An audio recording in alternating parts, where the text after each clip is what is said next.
안녕하세요. 어벤져스 인피니티 워로 인해 많은 분들이 주목하고 계실 게 틀림없으며 마블 시네마틱 유니버스의 책임자인 케빈 파이기가 최강의 캐릭터라고 해서 더더욱 이목이 집중된 여성 슈퍼히어로 중에서는 마블의 첫 번째 단독 영화인 캡틴 마블의 예고편이 공개됐습니다. 여러분 어떠셨을지 모르겠지만 저는 이런저런 정보를 접하면서 가졌던 의문 중 일부를 예고편으로 해소할 수 있었습니다. 그 얘기는 차차 하기로 하고 얼른 예고편을 하나하나 살펴볼까요? 첫 장면은 우주에서 일어난 어떤 폭발로 인해 캡틴 마블이 지구에 추락하는 것으로 시작합니다. 아마도 캡틴 마블이 타고 있던 우주선이 폭발한 것 같네요. 이게 단순히 사고였는지 아니면 누군가의 공격으로 인해 그렇게 된 건지 확실히 알 수는 없지만 닉 퓨리가 자신은 이탈한 군인을 한눈에 알아본다는 얘기를 한 걸로 봐선 후자의 확률이 높지 않을까 합니다. 그렇다면 캡틴 마블은 왜 군에서 이탈하는 바람에 추적을 당하게 됐을까요? 저도 모릅니다.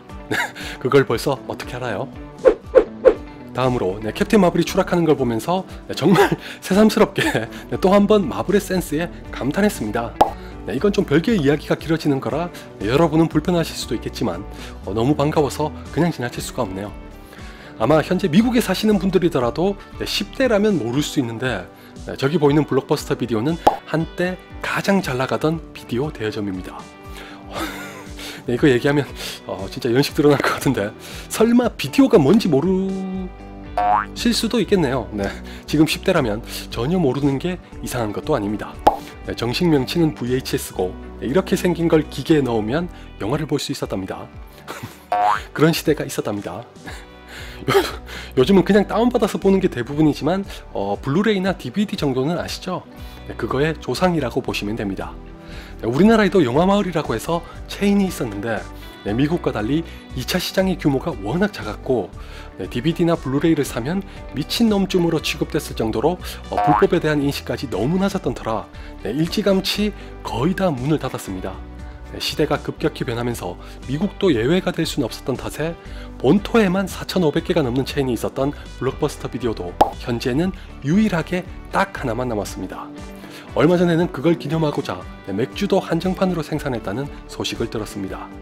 아날로그와 디지털이 교차하는 광경을 목격하는 세대 중 한 명으로서 씁쓸하지만 다시 말해서 캡틴 마블은 1990년대의 상징 중 하나인 블록버스터 비디오를 이렇게 보여줌으로써 이 영화가 1990년대를 배경으로 한다는 걸 대번에 각인시킨 겁니다. 참고로 블록버스터 비디오에 치명타를 날린 것 중 하나가 바로 여러분도 잘 아시는 넷플릭스입니다.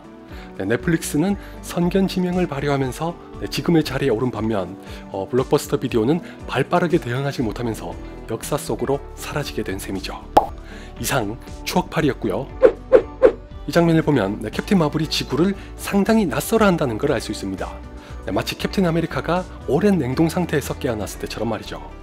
외계인이라면 당연히 그럴 수 있지만 정확한 이유가 뒤에서 밝혀집니다. 사실 제가 예고편을 보면서 풀었던 의문 중 하나가 이겁니다. 일전에 말씀드렸다시피 코믹스에서의 캡틴 마블은 그러니까 캐롤 댄버스는 원래 지구의 공군 파일럿이었으나 우연찮게 사고를 당하면서 크리종족이라고 하는 외계인인 캡틴 마블과 유전자가 섞여 슈퍼히어로로 재탄생합니다. 반면에 영화는 코믹스의 기원을 그대로 따라가지 않을 거라고 했으면서도 몇 달 전에 이런 사진을 공개해서 의아했습니다. 더군다나 여러분이 예고편으로 보신 그대로 영화에서의 캐롤 댄버스는 이미 능력을 가진 상태에서 시작한다는 소식도 있었거든요. 이걸 대체 어떻게 엮으려고 그러나 했었는데 예고편을 보니 아마도 원래는 지구인이었지만 모종의 사연으로 크리종족의 일원이 되면서 기억을 모두 잃었던 모양입니다.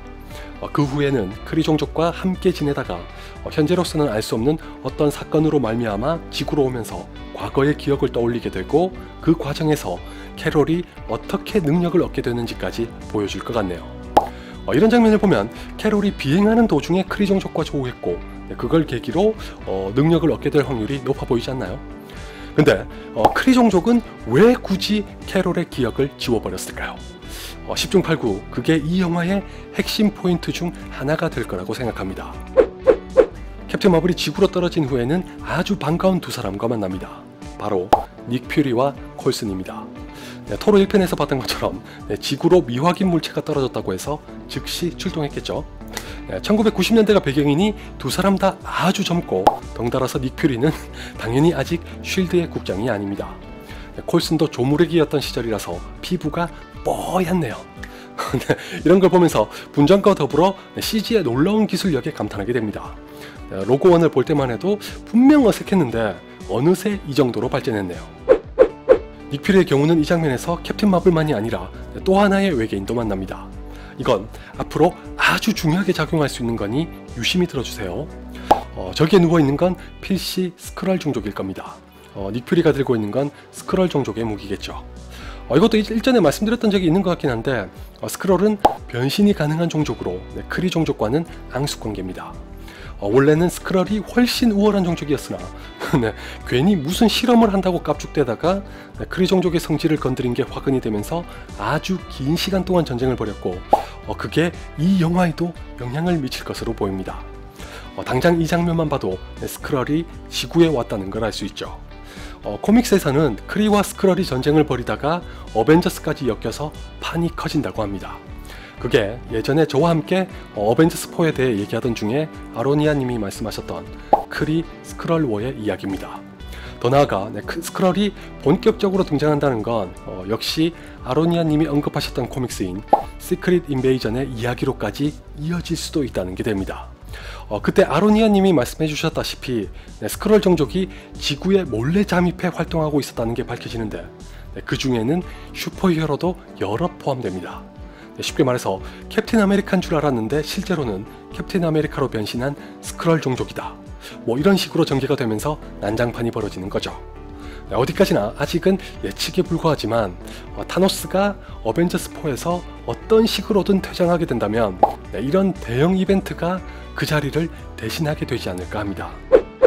참, 스크럴 종족에 대해 전혀 모르셨다가 방금 알게 되신 분이라면 캡틴 마블의 예고편을 보면서 깜짝 놀랐거나 궁금했던 게 하나 풀리셨죠? 바로 이 장면입니다. 할리우드가 우리나라처럼 영화 속에서 젊은 세대를 후레자식으로 만들고 싶어 혈안이 된 게 아닌 다음에야 명색이 슈퍼히어로인 캡틴 마블이 할머니를 저렇게 냅다 후려칠 리가 없죠. 보나마나 저 할머니는 스크럴 종족이 변신한 겁니다. 아마 그 후에 캡틴 마블이 이런 추격전을 벌이다가 잡아서 닉 퓨리가 해부해보는 것 같네요. 참고로 이 캐릭터는 지구에 온 스크럴 종족의 리더인 탈로스라고 합니다. 전혀 못 알아보시겠지만 배우는 다크나이트 라이즈와 레디 플레이어 1에서 보셨던 벤 멘데스 존입니다. 영화에서는 쉴드에 잠입해 닉 퓨리의 상관으로 변신한다고 하니까 어쩌면 벤 멘데스 존의 평상시 모습도 볼 수 있을 것 같네요. 이건 아마도 크리 종족의 우주선일 것 같고 여기서 보이는 건 지구가 아니라 크리 종족의 행성인 할라인 것 같습니다. 곧이어 캡틴 마블이 창밖을 내다보고 있으니 교묘하게 편집을 이어붙인 게 아니라면 할라가 맞겠죠. 우주선 얘기가 나와서 말인데 초반에 나타났던 이 우주선은 뭘까요? 쉽게 생각하면 스크럴일 확률이 높은 것 같지만 장담하기는 어렵고 게다가 이 우주선으로 접근하는 또 다른 작은 우주선은 뭘까요? 처음엔 헬리캐리어에 탑재되어 있던 건가 해서 쉴드가 보낸 건 줄 알았는데 비교해보니 생김새가 좀 다르네요. 그렇다고 또 방금 보셨던 크리의 우주선도 아니고 그냥 스크럴 종족의 소형 우주선이 모선으로 돌아가고 있는 걸로 보는 게 가장 그럴듯하네요. 간단한 건데 전 대체 왜 이런 고민을 하고 있는 걸까요? 이런 장면들은 모두 캡틴 마블의 과거를 보여줍니다. 먼저 이 사람은 캐롤의 절친이자 공군 파일럿인 마리아 램보입니다. 여기서 한 가지 재밌는 건 마리아 램보가 비행할 때 쓰는 이름, 다시 말해서 콜사인이 포톤이라고 하는데 포톤은 코믹스에서 마리아의 딸인 모니카가 슈퍼히어로로 활동하면서 썼던 이름 중 하나입니다. 그냥 단순히 이스터에그로 넣은 걸 수도 있으나 영화에서도 정확히 같은 이름의 딸을 가진 싱글맘으로 나온다고 하니까 걔가 장차 영화에서도 코믹스처럼 될지 지켜보도록 하죠. 한마디 덧붙이면 방금 제 말을 들으시면서 앤트맨과 와스프의 예고편을 소개하면서 제가 그랬던 것처럼 오버한다고 반응하실 수도 있을 거라고 생각합니다. 그때 제가 그랬었죠. 해외에서는 앤트맨의 딸이 자신도 슈퍼히어로가 되고 싶다는 말을 한 걸 듣고 코믹스처럼 나중에 스태츄어라고 하는 슈퍼히어로가 될 거라는 예상이 있다. 너무 멀리 간 것 같지만 인피니티 워를 보고 더 이상 경솔하게 행동하지 않기로 했으니 작게나마 가능성은 있겠다 정도로 하고 넘어가겠다. 그런데 말입니다. 기가 막히게도 케빈 파이기가 실제로 염두에 뒀다는 걸 한 인터뷰에서 직접 밝혔습니다. 영 어벤져스에 대한 계획을 물으니까 확답은 줄 수 없지만 미리 계산하고 앤트맨과 와스프의 그런 대화를 넣은 거라고 답변하는 걸 보고 깜짝 놀랐습니다. 까딱했으면 또 경솔한 짓을 할 뻔한 거죠. 미리 겸손하게 행동해서 천만다행입니다. 그러니까 모니카 램부가 포톤이 될 가능성에 대해서도 일단은 열어두도록 하죠. 다시 본론으로 돌아와서 캡틴 마블의 과거 중에서도 전 특히 이런 장면이 인상적인 동시에 의문을 갖게 되기도 했습니다. 아마도 캐롤 댄버스로 지구에 있던 시절에 겪었던 각종 고난이나 역경을 보여주는 것 같은데 이걸 지금의 캡틴 마블에게 어떻게 투영시켜서 이야기로 풀어낼지 궁금하네요.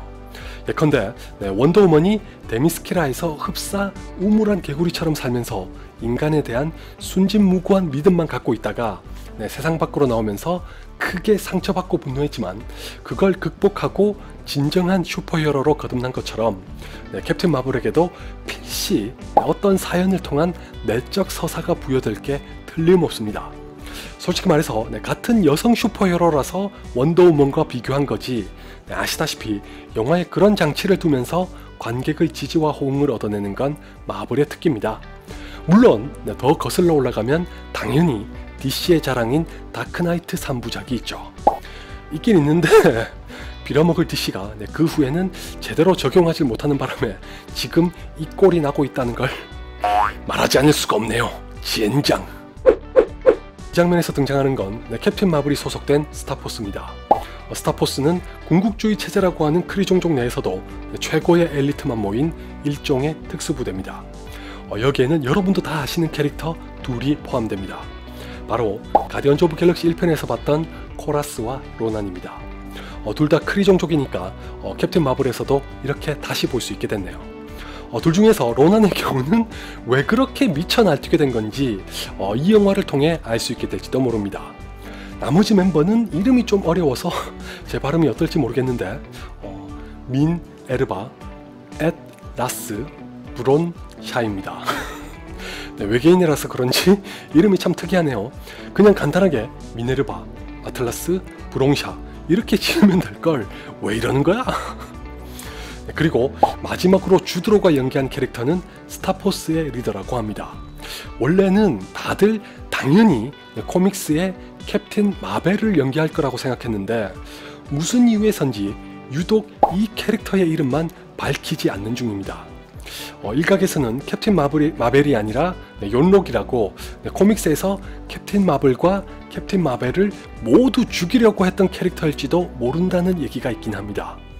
정확한 건 영화를 봐야 알겠지만 일단은 캡틴 마블과 어떤 식으로든 적대하게 될 수도 있습니다. 주드로의 인터뷰를 보니 마치 캡틴 마블의 잠재력을 알아보면서 이용하려고 한 것 같다는 생각이 들더라고요. 만약 이게 사실이라면 주드로의 캐릭터가 캡틴 마블의 기억을 지운 장본인이 될 수 있고 그렇게 해서 캡틴 마블이 지구에 돌아가려는 생각 자체를 하지 않도록 만들어서 자신의 옆에 두려고 한 게 아닐까 합니다. 과연 제 추측이 맞아떨어질지 나중에 확인해 보도록 하죠. 자, 이제 세 가지가 남았네요. 먼저 문제의 호출기가 등장합니다. 일명 삐삐죠. 언뜻 인피니티 워에서 봤던 게 아닌 것 같지만 유심히 보시면 동일한 기종입니다. 다만 나중에 우주에 나가게 되는 캡틴 마블과 연락하기 위해서 특수장치가 더해지는 것 같네요. 모르긴 몰라도 영화의 결말에서는 캡틴 마블이 닉 퓨리로부터 이 호출기를 받는 장면이 나오지 않을까요? 두 번째는 코믹스의 팬들이 굉장히 반가워하셨을 것 같은데 캡틴 마블이 헬멧을 쓰고 있는 데다가 헤어스타일이 무려 모호크입니다.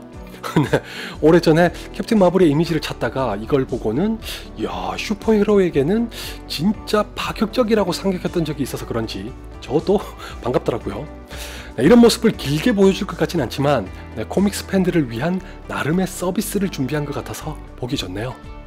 그리고 세 번째는 예고편의 마지막에서 마치 초사이어인으로 변신하는 손오공처럼 풀파워를 끌어올리는 듯한 캡틴 마블입니다. 이 장면에서는 캡틴 마블의 유니폼에서 녹색이 사라지고 붉은색이 자리했습니다. 아마도 녹색은 스타포스의 유니폼이기 때문에 영화의 결말에 다다르면 거기에서 벗어나 우리가 기다리는 진짜 캡틴 마블로 탄생하게 된다는 걸 상징하는 변화로 쓰일 것 같네요. 뭐 지금까지 얘기한 건 대부분 제 예상일 뿐이란 건 아시죠? 끝으로 속 시끄러워지는 게 싫어서 그냥 넘어갈까 하다가 좀 너무한 것 같아서 이 얘기를 하고 싶은데 예고편이 공개되자마자 유독 우리나라에서는 브리 라슨이 캡틴 마블을 연기하는 걸 두고 심하게 말하는 사람들이 많네요. 해외에도 있긴 있지만 예고편이 공개된 직후마저 우리나라처럼 그렇게 극단적으로 얘기하는 경우를 적어도 저는 거의 보지 못했으나 얼마든지 그럴 수 있다고는 생각합니다. 각자의 시각과 관점에서 기대에 못 미치는 배우가 캐스팅됐을 수도 있죠. 근데 에밀리 블런트까지 들먹이면서 브리 라슨은 못생겼다느니 짤막하고 통통해서 유니폼이 안 어울린다느니 하는 진짜 거지 같은 발언은 하지 맙시다. 그렇게 수준 이하의 짓을 하니까 그리고 여기서까지 PC가 어쩌고 저쩌고 그게 영화를 망치네 어쩌고 저쩌고 그런 말을 왜 하나요? 그렇게 얘기하면 자신이 좀 유식해 보인다거나 있어 보인다고 착각하나? 누가 보면 영화가 벌써 개봉한 줄 알겠네요. 어차피 캡틴 마블에 대해 알거나 본 사람은 극소수일 텐데 트집 잡는 것도 좀 작작합시다.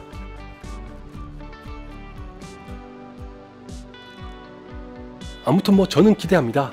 이미 오래전에 말씀드렸다시피 쇼텀 12 때부터 브리 라슨의 연기를 좋아하기도 했고 다른 걸 다 떠나서 이제 마블에 대해 그 정도의 신뢰는 있지 않나요?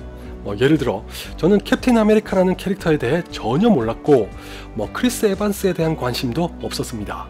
심지어 캡틴 아메리카 1편을 봤을 때도 마찬가지였지만 지금은 어떤지 아시죠? 슈퍼맨 다음으로 좋아하는 캐릭터가 캡틴 아메리카입니다. 벤 애플렉도 온갖 비난을 듣다가 배트맨 대 슈퍼맨이 개봉하면서 완전히 반전됐으니 제발 저처럼 경험이란 걸 했으면 지나치게 경솔한 짓은 좀 자중할 줄 아는 사람이 됩시다. 물론 지금 이 영상을 보시고 계신 여러분 중 대부분은 성숙한 분이실 거라고 생각합니다. 항상 일부의 미꾸라지가 물을 흐리기 마련인데 물을 흐릴 때 흐리더라도 정도는 좀 지킵시다. 이렇게 말한다고 해서 들을 사람이라면 애초에 그런 짓을 안 했겠지만 여기서 삭막하게 끝내면 안 되니까 보너스로 하나만 더 얘기할게요. 예고편과 함께 공개했던 포스터에는 작은 이스터에그가 있습니다. 이쪽을 잘 보시면 고양이 뒤태가 있죠. 쟤는 코믹스에서 캡틴 마블이 데리고 있는 고양이인 추입니다. 정확히 말하면 고양이처럼 생긴 외계인인데 캡틴 마블은 이 사실을 까맣게 모르고 있다가 누가 가르쳐줘서 알게 됩니다. 그게 누굴까요? 바로 로켓입니다. 고양이처럼 생겨서 귀여워 보이겠지만 알고 보면 아주 위험한 종족이라 로켓이 죽이려고까지 했다고 합니다. 그리고 눈치채신 분이 계실 것 같은데 추이라는 이름은 스타워즈의 추바카에서 따온 겁니다. 스타워즈를 보신 분이라면 추바카의 별명 내지는 약어가 추이라는 걸 아시죠? 그럼 과연 이 고양이가 그냥 이스터에그인지 아니면 영화에 실제로 등장하는지 지켜봐야겠네요.